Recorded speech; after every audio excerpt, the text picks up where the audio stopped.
24 hours pagkatapos mag-post ng Liquid ng kanilang statement about the issues circulating them and the organization, nag-post naman si OHEB and attorney Taiki Calieja ng kanilang site. And we're also gonna be talking about it. You know what time it is. Hands in. So, according dito, first statement, nag-submit si OHEB ng kanyang resignation on February 6, 2026. So, sinasabi nila dito na yung sinabi ng Team Liquid na hindi daw nakipag-usap si OHEB sa management ay hindi totoo. It's inaccurate. Ngayon, naaalala niyo yung announcement ng Team Liquid na nilagay nila si OHEB sa inactive roster. Tapos kinabukasan, nag-post si OHEB about his resignation.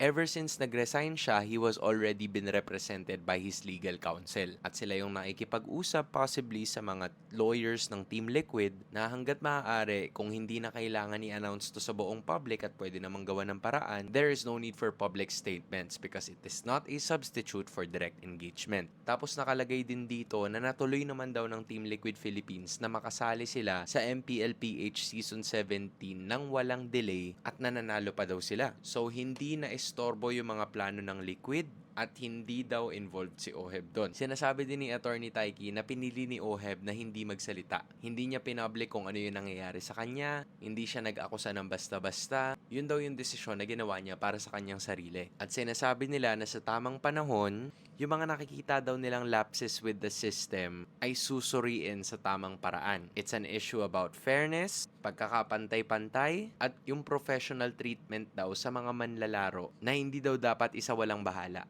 And then they did mention about OHEB standing for what is fair and right bilang isang professional player. At ang pinakahuli nilang nilagay is that this matter is now within legal channels. So I think in contact na sa ngayon yung mga lawyers ng Team Liquid at ang Calieja Law, which is the legal counsel of OHEB. Yan lang. Maikli lang din kasi yung statement Tapos wala din ako masyadong na-pick up dun sa last half. Pero yun, walang dagdag, walang bawas. That's it. Yun yung statement niya.